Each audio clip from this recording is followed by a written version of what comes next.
Jinwoo then tried swinging the daggers. On one side, Thomas said, "Hunter Sung, even if I reinforce my defense with a skill, these daggers would pierce right through it. Don't tell me you're going to kill me with my own gift to you." But Jinwoo seemed still mesmerized by the daggers. They feel different from ordinary daggers. They immediately reacted to my magical power. It feels as if they are welcoming me. On one side, Thomas Andre's subordinates were now bewildered and breaking into a cold sweat, feeling the aura Jinwoo emitted while holding the daggers. Jinwoo then asked Thomas if he could really receive these daggers for free. Thomas replied, "What do you mean for free, Hunter Sung? This is clearly in exchange for you sparing my life and the lives of my guild members. This gift is truly a cheap price to pay to you." Hearing that, Jinwoo gladly accepted them. However, at that moment, Jinwoo and Thomas Andre suddenly sensed an incredibly terrifying energy. Meanwhile, the people on the streets all stared at the sky in utter astonishment. Thomas looked up at the sky and said, "I can't believe it. This is the first time I've seen a gate that big. It's even bigger than the Kamish gate back then. Has the world's situation surpassed our common sense? A supersized gate appeared in the sky, almost covering the entire city. And of course, the people, amazed by this situation, immediately documented the phenomenon by posting stories on their WhatsApp. Soon after, Jinwoo then mounted Kaisel and flew into the sky. This is strange. I can't enter the gate. It feels as if I'm being blocked by a very strong wall. It seems the being inside this gate is different from any monster I've encountered so far. But even so, my family and my friends are beneath this gate. I won't let the creature inside that gate escape so easily." Shortly after, Jinwoo received a call from Chairman Jin Chul. Jin Chul then said, "Hunter Sung, I've carried out your request to scan the entire area with satellites. However, strangely, no new gates have appeared anywhere in the world after this super-sized gate appeared. Is this some kind of coincidence?" Jinwoo answered, "It is strange, but it's not merely a coincidence." Jin Chul said, "We are now planning to evacuate all residents living in the area of that gate. To prevent mass chaos, we will do it gradually. And I want to ask you, what is your next plan, Hunter Sung?" Jinwoo replied, "Even though I don't know what will happen later, I will still handle it." At this moment, Jinwoo was in the Hunter Association's training room to spar with Beru. There, Beru was seen launching a relentless barrage of attacks towards Jinwoo with his sharp claws. However, all those attacks seemed too slow for Jinwoo. Just as Beru launched his final attack, Jinwoo could still easily block it with one arm. Jinwoo said, "Beru, are you really using all your strength?" Beru then bowed his head and answered, "My king, I dare not do that."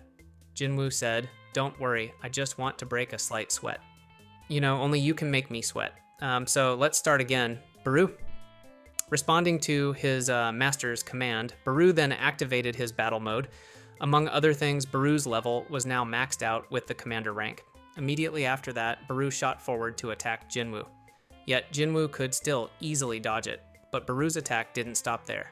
He then released a punch straight toward Jinwoo's head. Anticipating this, Jinwoo quickly blocked Beru's punch with his left hand. In that instant, Beru swiftly launched a flurry of attacks from all directions. But once again, Jinwoo kept dodging every single attack and released a counterpunch right into Beru's stomach. As a result, Beru was sent flying, crashing into the wall. However, Beru then got back up and immediately shot towards Jinwoo. Punch after punch was launched. They traded blows with each other. While fighting, Jinwoo said, "It seems you've gotten stronger after your rank became commander. But do you know, Beru? There is only one commander in an army. After Igris and Grid reach the general rank, it won't be long for them to reach the commander rank. If you don't want your position taken by those two, keep getting stronger." Jinwoo thought to himself, "This still isn't enough. Even though Beru is my strongest soldier, he is still not enough to fight that woman." And at that moment, Beru suddenly appeared right in front of Jinwoo, ready to tear him apart. But with one move, Jinwoo deflected Beru's attack, causing it to hit the floor. Jinwoo, who was behind Beru, immediately released a powerful punch towards Beru, and Beru was sent flying extremely hard, crashing into the wall. Beru said, "I am truly in awe of my king's incredible power." Jinwoo replied, "All right, Beru, our training is over. We should clean this place up."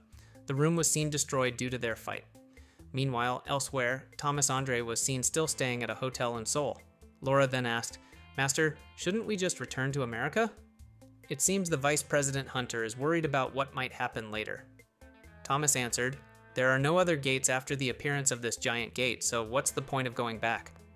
Besides, being near Hunter Sung Jinwoo is the safest place on Earth. Furthermore, if we don't deal with this gate here, there will be no future for humanity." At this time, the people of Seoul began evacuating to safe places.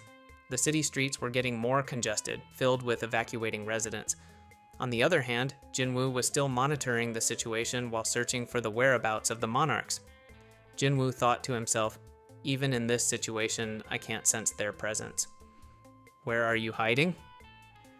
Also, I have to deal with this giant gate. Even if I hold it back, can it end without any casualties? From now on, there are many things I must protect.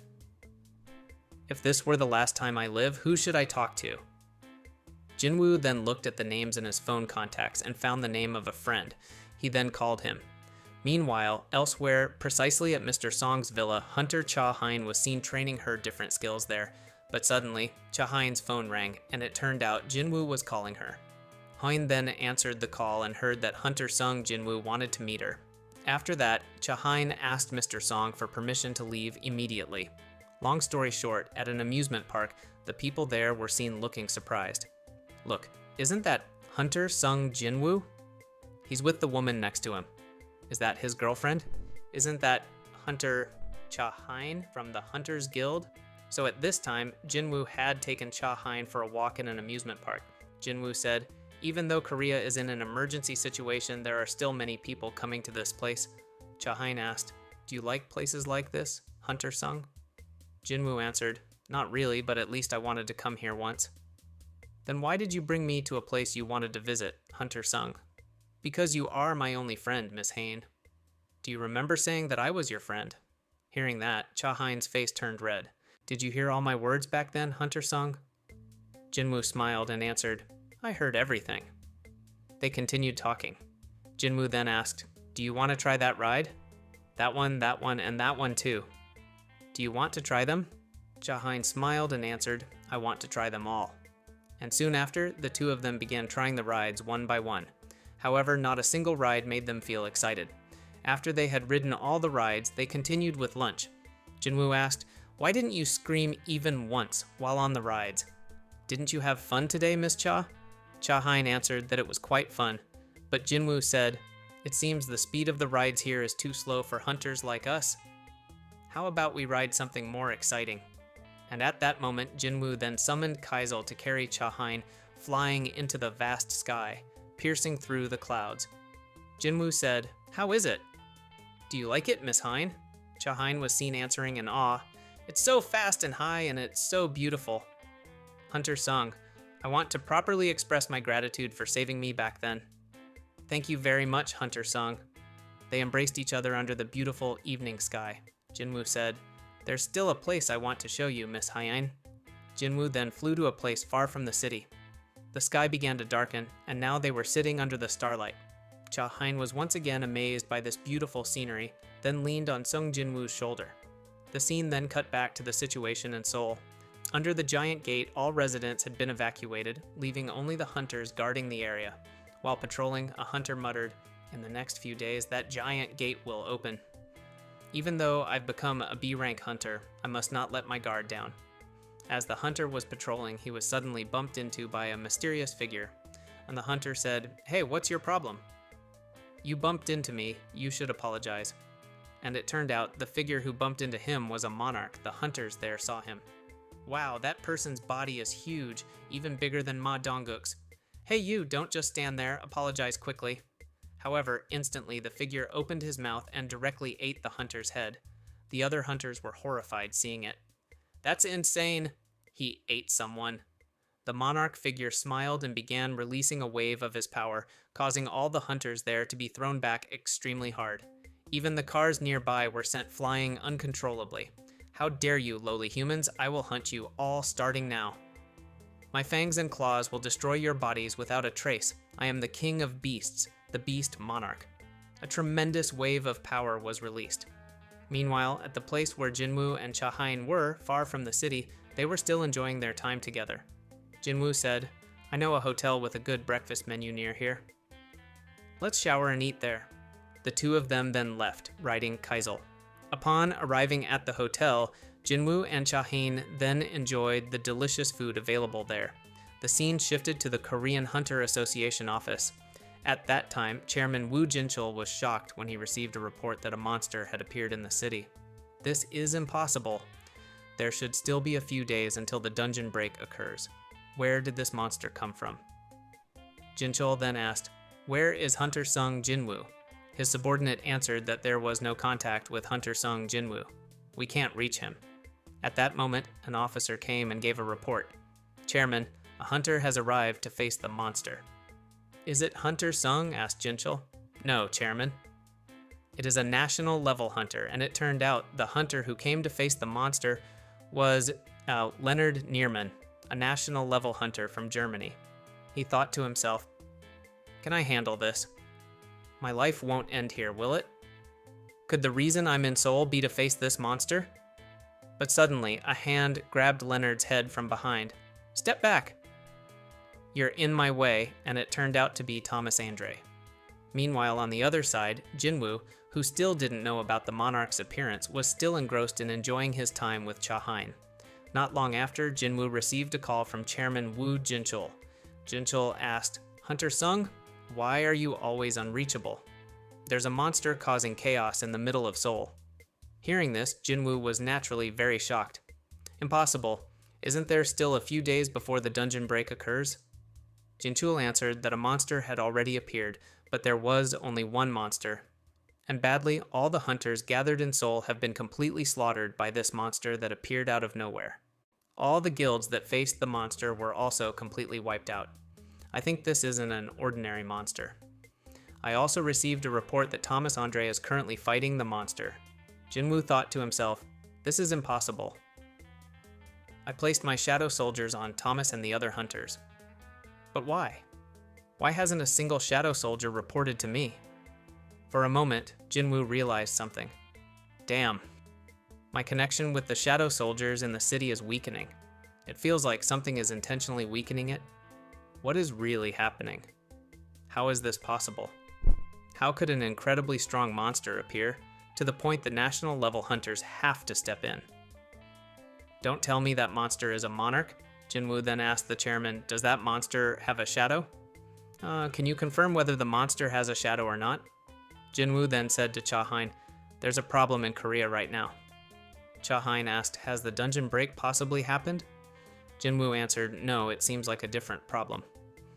The scene then cut back to the situation in Seoul. Now, Thomas Andre and the Beast Monarch were facing each other. At this moment, the Beast Monarch released a terrifying aura. Thomas told the hunters behind him not to just stand there and to quickly evacuate the wounded hunters. "I see a wild beast about to run amok," he said. Immediately after, Thomas and the Beast Monarch began to face each other. They both released their incredibly powerful auras. Instantly, the Beast Monarch launched an attack with its sharp claws. However, thanks to Thomas's incredible defense, the attack failed to injure him at all. Thomas counterattacked by slamming his fist right into the Beast Monarch's face. A second punch was also successfully landed, and after that, Thomas slammed the Beast Monarch hard into the ground. Meanwhile, on the other side, Choi Jong-in arrived at the chaotic area. Choi Jong-in asked, "How is the evacuation in this area?" A hunter answered, "The rescue team is still evacuating people, but since there's a national level hunter here, I think this situation will be handled soon. It seems we will only need to evacuate the wounded hunters." However, Jong-in looked worried and muttered, "Can this situation really be handled quickly? Thomas Andre, a national level hunter, is fighting that mysterious monster. Even the sensation of this power is stronger than the monster on Jeju Island before. What kind of monster is Thomas Andre actually facing?" The scene then cut back to the fight. Our Thomas landed a solid punch, sending the Beast Monarch flying hard into a building. Yet again, the Beast Monarch kept getting back up and immediately shot forward to attack Thomas. As a result, a headbutt from the Beast Monarch connected with Thomas's stomach. However, Thomas was still able to withstand the attack. Thomas then grabbed it and slammed the Beast Monarch's head hard into the ground, but the Beast Monarch counterattacked by using its leg to kick Thomas, sending him flying. The Beast Monarch now stood up and stared at Thomas with a ferocious smile. On one side, Thomas began increasing his physical power again. Reinforcements. Meanwhile, on the other side, Baek Yunho and his team also arrived at the chaotic area. We've now arrived at the battle location. Are you ready to fight? And a landslide occurred in front of Yunho. And at that moment, Yunho was so startled he broke into a cold sweat. It was because a terrifying monster had landed right in front of him. Damn! Is that the monster they said appeared here? If so, then that person over there is Thomas Andre. Seeing Yunho there, Thomas shouted, "You idiot! Get away from here, now!" On one side, the beast monarch stared terrifyingly at Thomas while walking closer. Look at that, Yunho planned to fight and immediately began to transform. However, before Yunho could fully transform, he grew even more chilled as the beast monarch passed by him. With his animal instinct, Yunho realized the difference in power between himself and the monster.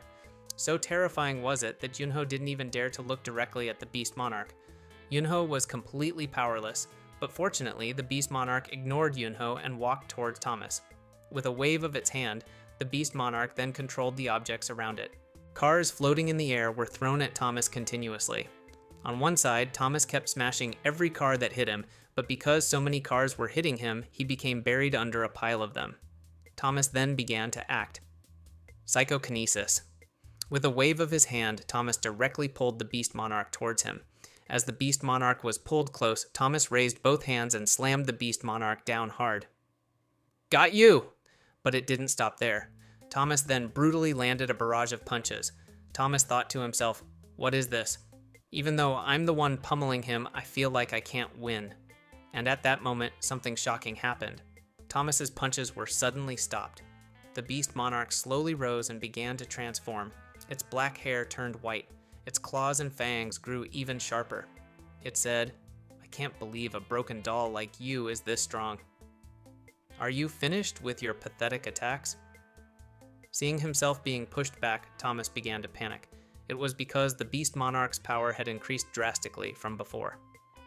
While gripping Thomas's arm, the beast monarch smiled a ferocious smile. "Now, are you scared? Do you need help?" With its sharp claws, the beast monarch then tore into Thomas's body, shattering his armor. Baek Yunho, who saw this, couldn't believe it and shivered in fear. As the beast monarch tore into Thomas's body, it noticed something within Thomas's shadow. Why is a lowly creature here? The beast monarch then pulled out the shadow soldier hiding within Thomas's shadow. Such a nuisance, you ant! The ant shadow soldier was destroyed. After that, the beast monarch then gripped Thomas's helmet and said, "It seems you are very confident in your strength. Let's test our power." But how surprising, Thomas's helmet suddenly shattered easily. It turned out that Thomas had released his armor. Instantly, Thomas from behind locked the beast monarch's neck in a hold. "What are you talking about? Die." With all his might, Thomas broke the beast monarch's neck. However, that effort was in vain. The beast monarch's head returned to its original position while smiling. Thomas, who saw this, was utterly shocked. The beast monarch then grabbed Thomas's head and slammed it hard into the ground. It opened its mouth and said, "Now I'm starting to get hungry. I will eat you." But before that could happen, a sudden attack struck the beast monarch, pushing it back several steps. It turned out to be an attack from Leonard Nierman to save Thomas. With magical power in both his arms, Leonard said, "I won't let you do as you please." He thought to himself, "This monster is terrifying. Even looking at it makes me shiver." Thomas, who was lying sprawled out, said, "Run, or you will die." Leonard answered, "I know that, but I am also a hunter. Even if this is the end of my life, I will face it. It's better to die honorably as a hunter than to live with regret." Leonard then prepared his magic, but on the other side, the beast monarch released an even more oppressive aura. It then immediately leaped to devour the human in front of it. Seeing this, Leonard was so terrified he couldn't move. But just before Leonard was devoured, a mysterious figure suddenly entered the fight and bit the beast monarch. It was, in fact, Kaisel. But because the beast monarch was far stronger, it instantly destroyed Kaisel mid-air.